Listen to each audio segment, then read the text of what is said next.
Oke, selamat siang rekan-rekan, sahabat AK Auto Care. Kembali di sini saya bersama AK Auto Care Klinik ya. Mungkin di sini saya coba akan mengulas tentang otomotif, yaitu dasar-dasar otomotif ya. Dimana perkenalkan dulu, sebelumnya saya Hari Kurnia, biasa dipanggil Bang Pur ya. Di sini terkenalnya dengan Bang Pur. Saya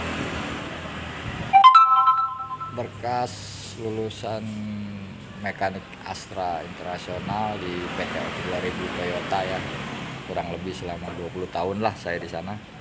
Nah, pada kali ini saya akan mencoba membuat channel tentang dasar-dasar otomotif ya. Mungkin ini nanti berguna buat teman-teman atau adik-adik yang baru di SMK ya, yang mempelajari jurusan teknik kendaraan ringan. Mungkin ini sangat berguna. Nanti coba saya jelaskan detail. Jadi intinya secara garis besar itu kendaraan itu atau mobil itu terdiri dari 3 bagian yang harus kita pelajari ya. Yang pertama itu di sistem engine ya, di engine group. Kedua di chassis and drivetrain, yaitu mulai dari kopling sampai ke penggerak roda. Kopling, transmisi, gardan sampai penggerak roda. Nah, di situ dibahas di chassis nanti. Nah, untuk yang ketiga yaitu yang terakhir adalah kelistrikan. Nah, di sini kelistrikan memang sekarang yang berkembang pesat ya. Banyak sekali sensor-sensor dan modul-modul yang dipergunakan di setiap kendaraan. Oke, itu aja perkenalan pertama. Mari kita bahas tentang materi pertama kita tentang dasar-dasar otomotif, yaitu tentang motor bakar. Nah, motor bakar 4 tak dan 2 tak. Nah, yang kita bahas di sini yang tentang 4 tak saja. Cuma bedanya cuma nanti 2 siklus saja yang dijadikan satu. Baik, tanpa lama-lama kita pelajari aja gimana itu cara kerja dari motor bakar bensin 4 tak. Baik, untuk penjelasan tentang motor bakar 4 tak ya. Kita harus tahu dulu itu di dalam mesin itu apa sih yang menyebabkan tenaga pembakaran itu bisa dirubah menjadi tenaga gerak, tenaga putar yang dia akhirnya diteruskan sampai ke roda-roda. Nah, untuk komponen yang ada di dalam mesin itu salah satunya adalah piston. Nah, piston itu terdiri dari piston itu sendiri, stang piston, dan ininya ya, metalnya.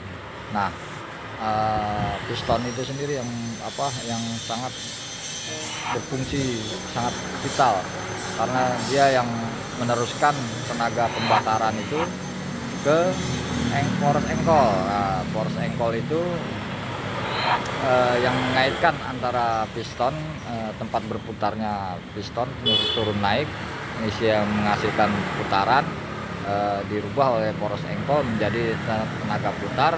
Nah, tenaga putar ini akan diteruskan ke puli dan ke flywheel bagian belakang. Ke bagian depan di puli itu nanti bisa diteruskan untuk memutarkan alternator, pompa power steering dan lain-lain ya, yang dikaitkan dengan fan belt.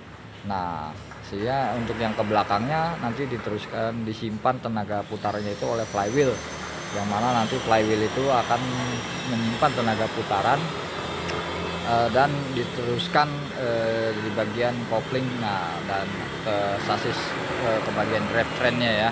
Nah, nanti yang akan kita pelajari. Kita di sini mengenal dulu apa itu isi di dalam mesin sendiri itu. Kalau secara tunggalnya itu mesin satu itu terdiri dari, seperti motor, kendaraan sepeda motor itu hanya satu piston karena dia satu silinder. Nah, kalau nanti dia menggunakan 4 silinder, 6 silinder, dan 8 silinder itu tergantung bentuk poros engkolnya dan konstruksi mesinnya. Nah, secara garis besar mungkin gimana sih cara motor bakar itu bekerja dari piston menghasilkan eh, tenaga pembakaran itu bisa diteruskan oleh piston ke poros enggol. Nah, setelah kita tahu di dalamnya ada piston dan poros engkol, nah di sini kita coba perhatikan video berikut. Nah, kita lihat kita selalu yang jadi patokan itu adalah yang pertama, selalu untuk setiap kendaraan itu maupun sepeda motor atau mobil ya, posisi yang jadi acuan utama itu adalah top posisi atas atau TMA atau titik mati atas, atau kalau dalam bahasa Inggris TDC, top dead centernya, titik mati atas. Itu selalu di piston nomor 1, itu selalu posisi piston selalu berada paling atas, jadi menuju di piston paling atas. Nah, itu untuk menentukan, biasanya tandanya nanti itu ada di puli atau di gear crankshaftnya nanti yang akan diteruskan ke bersinergi dengan gear crankshaft ya. Nah, baik, dalam motor bakar di sini ada 4 siklus ya. Pertama yang kita sebut adalah satu langkah hisap. Langkah hisap ini ya, ini kita acuannya posisi awal penjelasan dari titik mati piston berada di titik mati atas ya, di posisi paling atas. Nah, setelah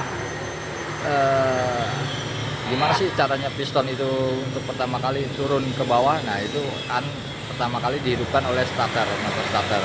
Engkol itu berputar, dari flywheel itu diputarkan oleh starter sehingga piston bergerak ke bawah, dari titik mati atas ke titik mati bawah itu melakukan langkah hisap. Yang pertama yaitu langkah hisap. Apa sih yang dihisap? Katup hisap itu akan terbuka ya, sesuai dengan siklus yang tadi dihubungkan antara crankshaft dengan camshaftnya ya, yang di atas untuk membuka klep. Nah, itu nanti katup hisap akan terbuka dan campuran bahan bakar dan udara yang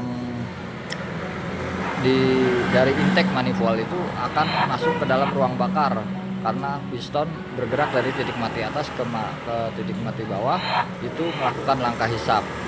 Setelah setelah piston berada di titik mati bawah, kemudian dia bergerak lagi ke atas, yaitu langkah kedua.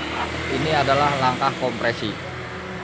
Dalam langkah kompresi ini katup in dan ek itu tertutup, sehingga campuran bahan bakar dan udara yang tadi masuk ke dalam silinder itu akan dikompresikan oleh piston yang bergerak dari titik mati bawah ke titik mati atas, sampai kurang lebih sekitar, kalau untuk ukuran pistonnya menuju titik mati bawah itu ukurannya sentimeter ya. Kenapa kita memakainya derajat? Karena acuannya di depan yang bisa kita lihat di luarnya itu adalah dianalogikan dengan puli. Jadi puli itu karena bentuknya lingkaran, dia hitungannya derajat. Jadi sebelum piston mencapai sekitar 10 derajat atau 15 sampai 10 derajat itu mencapai titik mati atas, itu busi akan memercikan api yang itu yang diatur oleh sistem pengapian ya, nanti yang akan kita bahas di ini selanjutnya. Setelah busi itu memercikan api dari 10 derajat atau 15 derajat itu piston mencapai titik mati atas, itu akan terjadi pembakaran yang maksimal. Itu setelah pembakaran, karena hasil pembakaran menyebabkan panas yang berlebih di dalam ruang bakar, sehingga tenaga pembakaran tersebut akan diteruskan piston bergerak menuju dari titik mati atas ke titik mati bawah. Itu akan itu yang dinamakan langkah usaha atau langkah tenaga ya. Itulah yang real sebenarnya tenaga yang dihasilkan oleh mesin ya, langkah usaha atau langkah tenaga. Ya, langkah ketiga ini yang bisa menyebabkan kendaraan itu berputar.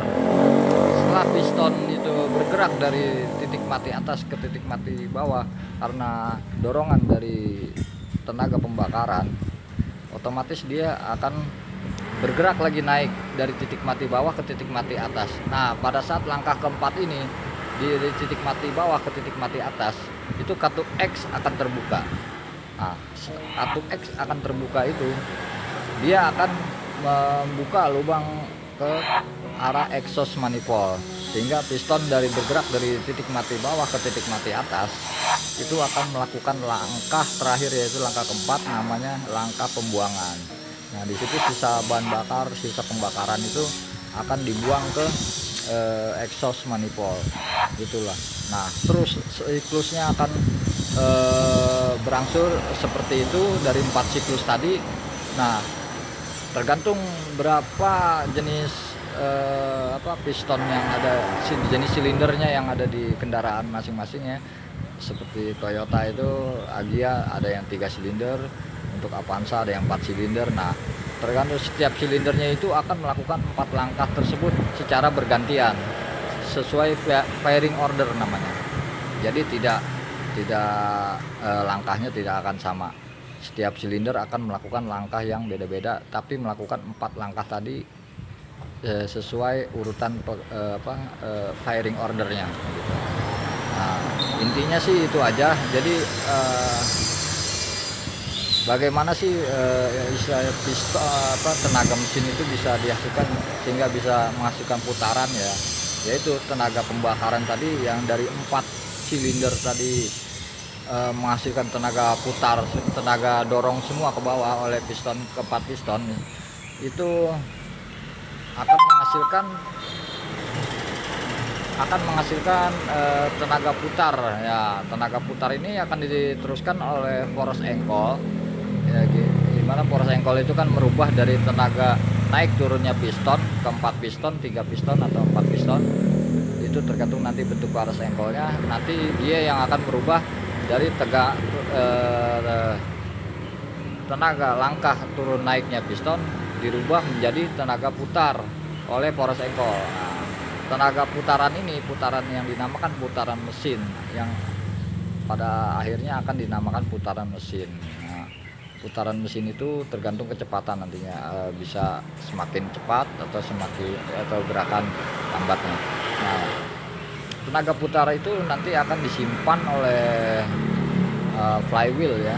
Jadi dibuatkan flywheel itu, kenapa dibuatkan flywheel biar balance, itu karena dia bisa menyimpan putaran, maksudnya biar setelah untuk memutarkan pertama kali memang starter itu melalui flywheel untuk memutarkan piston pertama kali ya, naik turun, sehingga menghasilkan putaran tenaga pembakaran.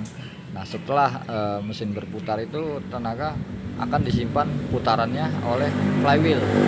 Nah, flywheel ini nanti yang akan siap istilahnya diteruskan tenaga putarnya ini melalui kopling dan ke penggerak roda belakang.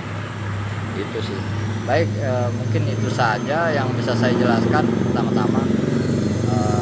Untuk nanti metode selanjutnya kita akan bahas, tunggu saja channel-channel saya selanjutnya. Terima kasih.